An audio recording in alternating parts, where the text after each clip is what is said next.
Good morning, Rutgers. Today is Thursday, September 8th, 2011, and I'm your host, Mariama Oluwehuje. And I'm Heidi Huerta. We've got a great show for you. Thanks for tuning in. You're watching Wake Up Rutgers on RUTV.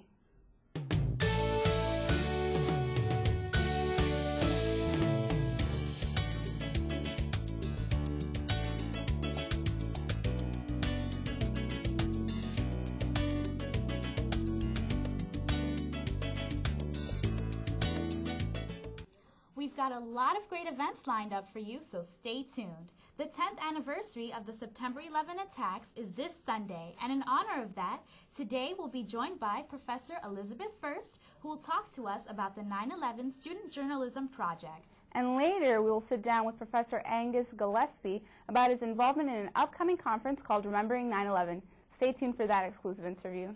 Remember, everyone, today is Thursday, but the university will be operating on a Monday schedule, so be sure to report to your Monday classes. And your Monday work schedule as well.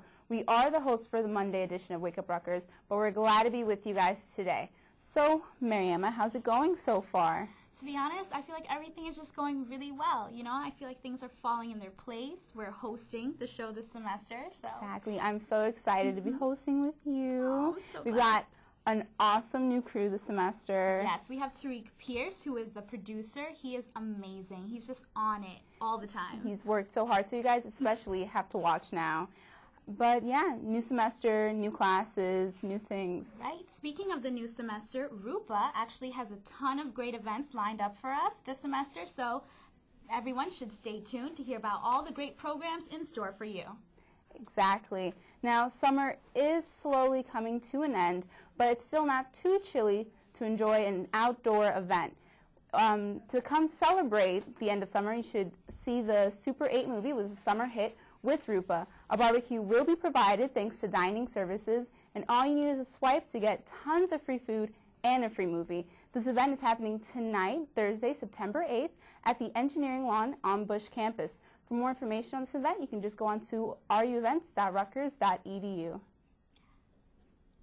Dinner and a movie? That sounds like the perfect little date night. Now, for those of you who have yet to get out to one of the poster sales, don't worry, because RUPA has yet another poster sale in store for you. So you still have time to cover up those bare walls. In fact, the next poster sale is taking place tomorrow, Friday, September 9th, from 12 to 8 p.m. at the Rutgers Student Center at the College Avenue campus. I'm sorry, that is Morrill Street on the College Avenue campus. For more information, just visit getinvolved.rutgers.edu. Now, I love posters, but maybe you like other things like poetry or singing, or maybe hip-hop is more of your thing. Whatever the case may be, you should show the Rutgers community your musical talent by coming out to RUPA's Open Mic Night. Now, this will be taking place tomorrow, Friday, September 9th, at 8 p.m. at the Rutgers Student Center Red Lion Cafe on the College Ave campus. For more information, you can go on to getinvolved.rutgers.edu. Speaking of RUPA, with all of the events that they're throwing, you may want to learn more about who they are and what they're all about. If that's the case, come out and join the RUPA Street Team for some free snow cones and a full-on information session. This event is taking place tomorrow, Friday, September 9th, from 1 to 4 p.m. at the Rutgers Student Center on the College Avenue campus. For more information, just visit getinvolved.rutgers.edu. Now, it is, like we said on the beginning of the show, a new semester, so maybe this year you want to try something new. Maybe you want to try Aikido, Jiu-Jitsu, or even Kung Fu. Maybe you want to try your hand at archery, photography, or cooking. Well, whatever you want to try new, Rutgers has a great list of activities that will expand your recreational skills. Classes begin on September 12th, but you can register until December 2nd in the College Avenue Gym on the College Avenue campus. To find a list of all these classes and when they take place, you can just go on to recreation.rutgers.edu/classes. Speaking of classes that'll keep you active, whether you love to dance or don't know how, Rutgers is now offering over 20 different dance classes that'll teach you how to dance like the pros. Choose from anything between ballet, belly dancing, hip-hop, salsa, and many, many more. Classes are being offered on all 5 New Brunswick and Piscataway campuses at all hours of the day and night. Classes begin on September 19th, but you can go ahead and register anytime between now and December 2nd, 2011 at the College Avenue Gym on the College Avenue campus. For more information, just visit recreation.rutgers.edu/classes. Well, those are all the events that we have, but it's enough to keep your weekend packed. Coming up is the latest in news, but first, here's Alyssa Donovan with your weather update. Stay tuned. Thanks, guys. Well, today is a Thursday, but we do have Monday schedule for classes, and it will certainly feel like a Monday. It will be very dreary and rainy, and you won't want to go outside, and this rain is the reason we have a flood watch in effect for this afternoon. Heavy rainfall is likely, and the Raritan River may possibly flood, so definitely keep an eye on that. We'll have a high of today around 82 degrees and 90% chance of rain, and again, that Monday schedule. And tonight it will not be a gleeful night because the remnants of leaves will still be hanging around our area, giving us a chance of showers and a low of around 65. So if you're walking around campus, make sure you have a sweatshirt or a jacket. Taking a look at our weekend forecast, we have both chances of rain for Friday and Saturday with highs in the low 80s, and Sunday, our best day of the weekend, with a high of around only 77, but partly cloudy skies, and which will be very good for all the memorial services for September 11th. And that's all I have for you right now, but you can always check us out on RUTV Channel 6 every 50 minutes, or you can check us out on Facebook, just search RU Weather Watcher, or you can even find us at rutv.rutgers.edu. Back to you guys in the studio. Good morning, Rutgers. I'm your host, Briana Milan, with your daily dose of news, starting with entertainment. It's official. Actor and comedian Eddie Murphy will host the 84th Annual Academy Awards. Producer Brett Ratner and Don Mishner announced Tuesday, September 6th. According to Yahoo News Online, producer Brett Ratner called the 50-year-old entertainer a comedic genius, one of the greatest and most influential live performers ever. This will be Murphy's first time hosting the Academy Awards. He said in a statement Tuesday that he is enormously honored to join the ranks of past Academy Awards hosts such as Johnny Carson, Bob Hope, Billy Crystal, Steve Martin, and Whoopi Goldberg. The 84th Annual Academy Awards will be held February 26, 2011 at the Kodak Theater in Los Angeles, California. In local news, as citizens all around the country prepare special memorials to commemorate the 10th anniversary of 9/11, Monroe County resident Ken Kokoska is preparing to take his scale replicas of the Twin Towers down. According to the Star-Ledger online website, NewJersey.com, Kokoska said that although he did not know anyone who died in the September 11, 2001 tragedy, that he built the 13.5-foot wooden towers so that people wouldn't forget what happened on that day. He is planning to take them down at the end of this month, citing the death of Osama bin Laden earlier this year and the deteriorating condition of the nearly 10-year-old memorial. In world news, a passenger plane carrying a Russian ice hockey team crashed after takeoff on Wednesday, September 7th, killing 43 people and leaving 2 seriously injured in grave condition. According to MSNBC.com, the Russian-made aircraft was carrying 37 passengers and 8 crew members to Minsk in Belarus near Russia when it crashed a few miles from the airport about 150 miles north of Moscow. The Emergencies Ministry said the plane was carrying the players, coaches, and officials of Lokomotiv, a Continental Hockey League team, to their season opening match. The cause of the crash is not yet known. Finally, top news. The body of a newborn baby girl was discovered floating dead in the Mississippi River in southeast Minnesota, the Winona County Sheriff's Department announced Tuesday, September 6th. According to MSNBC.com, the baby, who reportedly weighed between 6.5 and 7 pounds, was found in a bag floating downstream from Winona in the main channel of the river on the Minnesota side late Monday afternoon. The newborn's body was taken to Dakota County Medical Examiner's Office, where an autopsy is set to be performed. However, no babies had been reported missing to the Sheriff's Department before the body was found. That's all I have for you guys today. Mariama will be up next with an exclusive interview, but first, in honor of the upcoming 10th anniversary of September 11th, RUTV recently took a look into the 9/11 Student Journalism Project at Rutgers. Take a look. My name is David Seaman. My name is Travis Fetchin. My name is Joe Cucci. My name is Michelle Berman. My name is Megan Schuster, and I was 11 years old. And I was 10 years old. And I was 11 years old. And I had just turned 13. And I was 12 years old on the 9/11 attacks. The 9/11 Project, the Rutgers Student Journalism Project, is a graduate level course in the School of Communication and Information where journalism students worked with 2 professors and with the New Jersey Press Foundation to put out stories about the children of the victims of 9/11. It was designed as a narrative journalism class. That means you would tell a journalistic story like a story. And I felt this would fit perfectly to take these interviews from these young people and to turn them into narrative journalism. It was there was a lot of uncertainty because we weren't really sure what we were getting into, what the outcome of this would be. At first it's kind of nerve-wracking because you don't really want to ask the wrong questions. You kind of don't want to go into it thinking that you know everything. You want to just have an open mind and listen to what they have to say. It was so different approaching every single kid. You have a 10-year-old who really was under 1 year old when her father died. And then you have a 24-year-old who was 14 and she was in high school, but she had to deal with it in a different way. So that was a little harder for us as the interviewers because these people suffered such a tragic loss that any reaction is totally understandable, but it's hard to deal with each one as they come differently. You know, he poured his heart out, really, to us, and it was, we could never have expected anything more.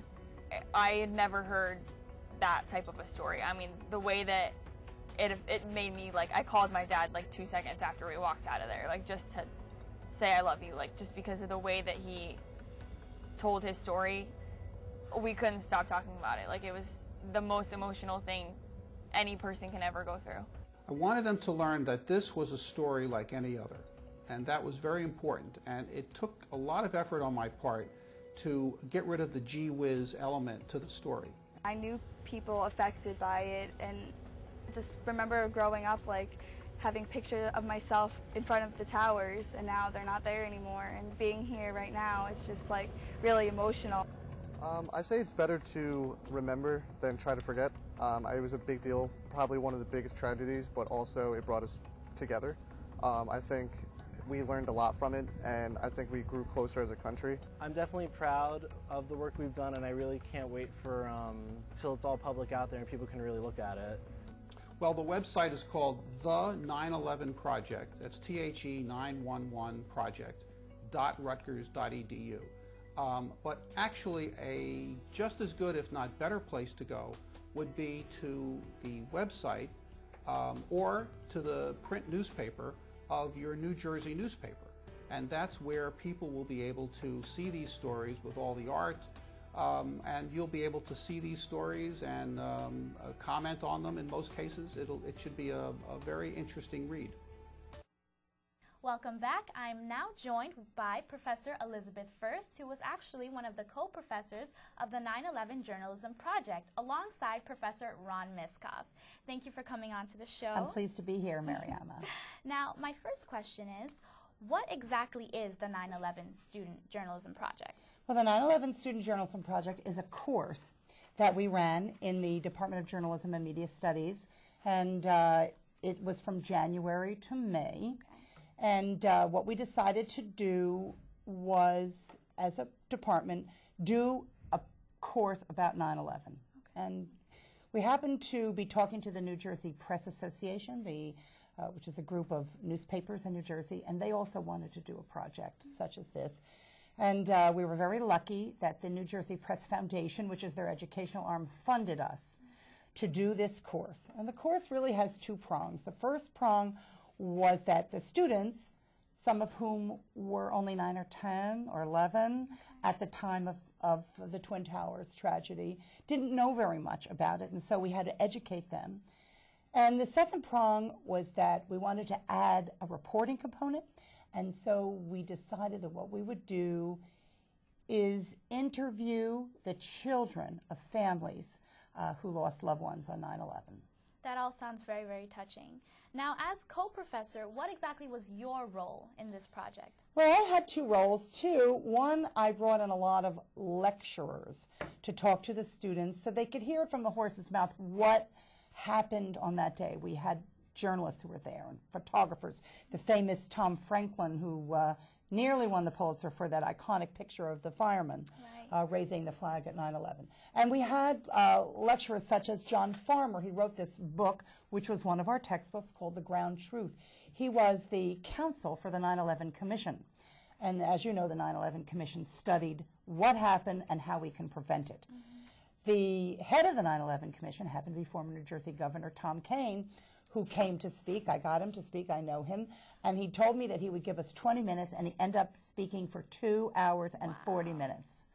So that was my role as a booker, let's say. My other role was as a writing coach.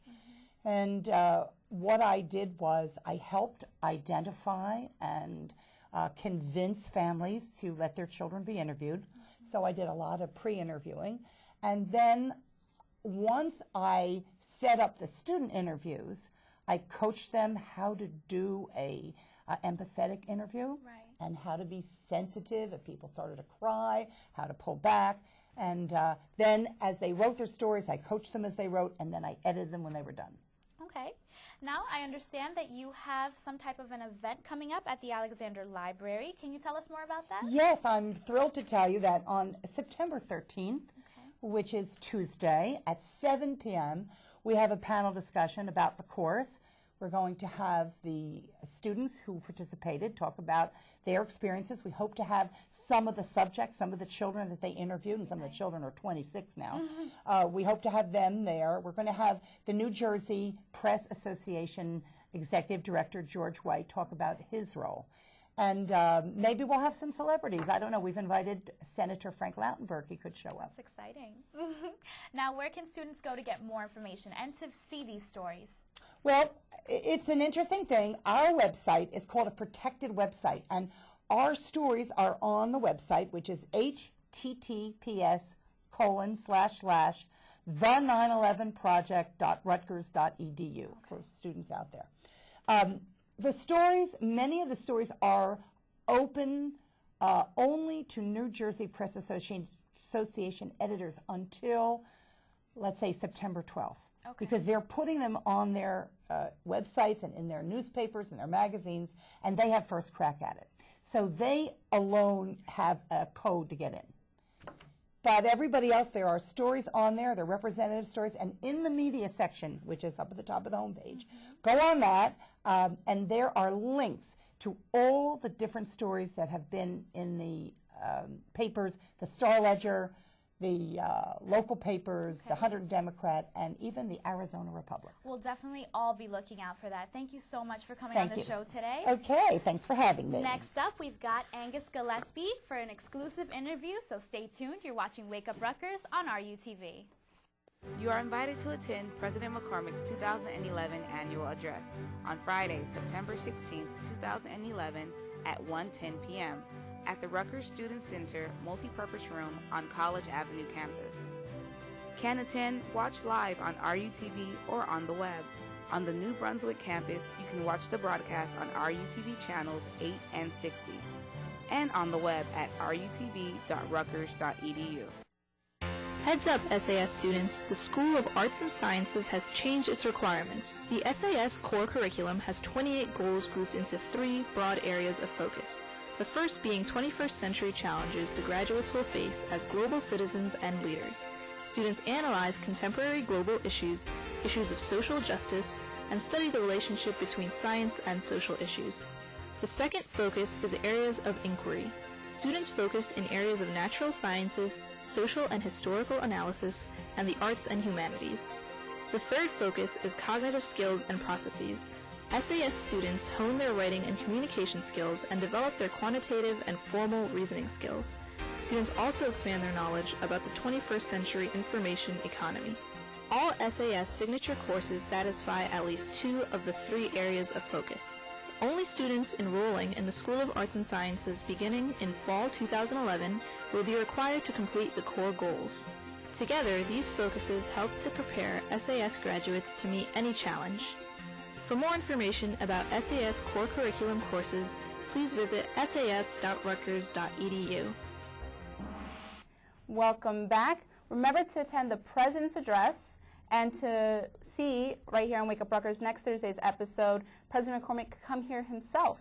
Right now I'm joined by Professor Gillespie, who's here to talk to us about the conference Remembering 9/11. Thank you so much for coming on the show this morning with us. My pleasure, Heidi. So the conference Remembering 9/11, what is that about? Well, basically, the question is not whether we remember 9/11, but how we remember it and what we do with that memory. Definitely. And not only have you written a book called The Twin Tower, The Life of New York City's World Trade Center, but you've always been interested in the Twin Towers, fascinated since 1990s, before all of this even happened. But what is your particular involvement with this conference? Well, back in March, I met with Ben Cifuentes, who's the chairman of the American Studies Department, and he said, you know, the 10th anniversary of 9/11 is just around the corner, just a few months away, and we should do something about it. I'd like you to put on a conference. So I took that opportunity to raise the money and book the room and invite the speakers and deal with the caterers, and looks like it's going to happen. Wow. Now, you mentioned speakers. Who would these speakers be? Well, roughly speaking, the speakers fall into two categories. The first group would be people who have firsthand experiences. For example, Lieutenant John Kiernan from the Fire Department of New York City. He was a first responder. And Lieutenant Bill Keegan from the Port Authority Police Department, another first responder who was responsible for the rescue and recovery effort that whole first year. Another person we have is Rutgers' own Greg Trevor, who's a Rutgers staff member, who is a survivor of the attacks of 9/11, and he was able to escape from the North Tower with his life with 11 minutes to spare. So that's the first category, is people who are actually there. The second category tends to be intellectuals who help us shape our memory of the events. For example, Dr. Paula Madrid, who's a clinical psychologist, talks about the lingering effects of PTSD on survivors. Or we have Alexis Drakakis, who is a curator for the 9/11 Memorial and Museum. We also have Professor Mickey Michaela from the University of Connecticut, who's an expert on the subject of memory. So all those three people help us to shape our memory of those events. Okay, and it seems that this time of year is when most people begin to remember 9/11, but not only is there this conference, you yourself teach a Burn seminar called The Politics of Memory, Reimagining the World Trade Center. What do students get from this seminar? Well, we use as a basis for the course my book on Twin Towers, The Life of New York City's World Trade Center. And what we do is we talk about the politics, the economics, and the civil engineering behind the construction of the original Twin Towers. And then we shift gears and we talk about the construction of the new so-called Freedom Tower, now known as Tower 1, with similar problems of politics, economics, and civil engineering. Wow, so it seems that you've done a great deal of work with this conference, and you know so much about September 11th and the Twin Towers themselves, but where can students go for more information? Well, we have a website. It's amairstudies.rutgers.edu. Maybe we can put that up on the screen. And then we have a phone number for the American Studies Department, which is 732-932-9174. Thank you so much for coming on the show with us this morning, Professor My pleasure. Gillespie. Yeah. Well, we'll be right back, and when we get back, we're going to go through all the events one last time. But first, here's Zack Morrison with what's on RUTV this weekend. We'll be right back. Hey, what's up, everybody? I hope that by now you're all settled back in the daily grind of awkwardly standing against people on crowded buses, midnight grease truck runs, and oh yeah, those classes we kind of have to attend. Well, if you're not, then I fear for you, because we're back at school, and there's nothing better than watching some great shows on TV this weekend. So check it out. It's T-shirt time. The Jersey Shore is playing out its 4th season, and this time they're taking Italy by storm, or at least attempting to. Apparently those Italians could care less. Anyway, grab all your friends and tune into the Jersey Shore Thursday nights at 10 p.m. on MTV.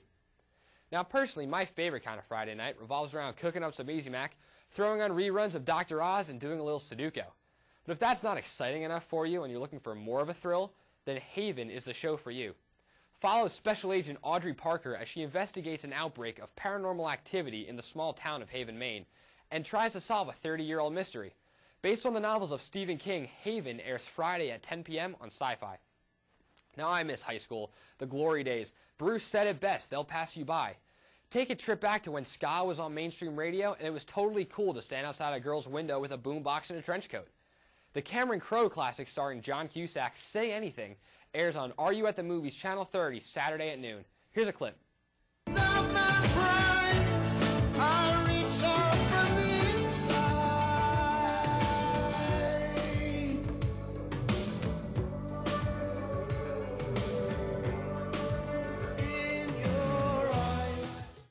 Now, who doesn't love their pets? Everyone has that cute cat or dog that's their bestest cuddle buddy, and you turn off the lights and watch the rainstorm all curled up on the couch? Aww. Getting a little carried away there. If you think your Fido or Whiskers is cute, compare them to the cutest cats or dogs on Animal Planet at 7 and 8 p.m. respectively on Saturday night. Now, there's no better way to end a weekend than kicking back with some football. Game day is, after all, the #1 American holiday, or it would be if I were king. Catch an awesome matchup as the Crimson Tide of Alabama takes on the Penn State Nittany Lions this Sunday at 7 on ESPNU. Well, that's my time. If I stay any longer, they're going to grab the hook, and, well, last time that got a little messy. I hope you have an awesome TV watching schedule planned out for the weekend. For What's on RUTV, I'm Zack Morrison. Peace out, Rutgers. Before we sign off, here's your sports update. This has been a very short week for Rutgers sports because of the long Labor Day weekend. The women's volleyball team was the only sport that took place so far this week as they traveled to Hempstead, New York to play Hofstra University. They managed to win their first set, but failed to pull through for the win as they lost by a count of 3-1. Senior Hannah Curtis led the Scarlet Knights 4-5 on offense in this upsetting loss. But on some good news, the men's football team will be traveling down to Chapel Hill to play North Carolina this Saturday at 12:30 p.m. Best of luck to our Knights. As always, all of your Rutgers news, you can always visit scarletknights.com. Be sure to make your way out to RUPA's movie premiere of Super 8 and the barbecue tonight, September 8th, on the Bush campus. And if you haven't been able to get out to one of the poster sales, make your way over to College Ave this Friday, September 9th, and grab a poster. Don't forget to stop by RUPA's open mic night tomorrow, Friday, September 9th, at 8 p.m. in the Rutgers Student Center Red Lion Cafe. Come to perform or just to watch. Either way, you don't want to miss it. Remember to come out and learn more about RUPA and all of the events they have planned for the fall semester. Tomorrow, Friday, September 9th, from 1 p.m. until 4 p.m. at the Rutgers Student Center. Try something new and sign up for a class to expand your recreational skills. You can sign up now, anytime in the College Ave gym. All of you dancers out there, make sure you make your way over to the College Ave gym to sign up for one of the many dance classes Rutgers is offering. Classes start September 19th, but you can go ahead and sign up right now. We'd like to thank Professor Fuerst for joining us this morning. For more information regarding the 9/11 Student Journalism Project, please visit the 911project.rutgers.edu. We'd also like to thank Professor Gillespie for joining us. Tune in to the next episode of Wake Up Rutgers this Monday, September 12th at 9 a.m. If you have any comments about the show, wake us up at rutv_wakeup@email.rutgers.edu and follow us on Facebook. Just search the RUTV Network. This has been your Thursday edition of Wake Up Rutgers. I'm your host, Mariama Oluwehuje. And I'm Heidi Huerta. Have a great day, Rutgers. See you next week.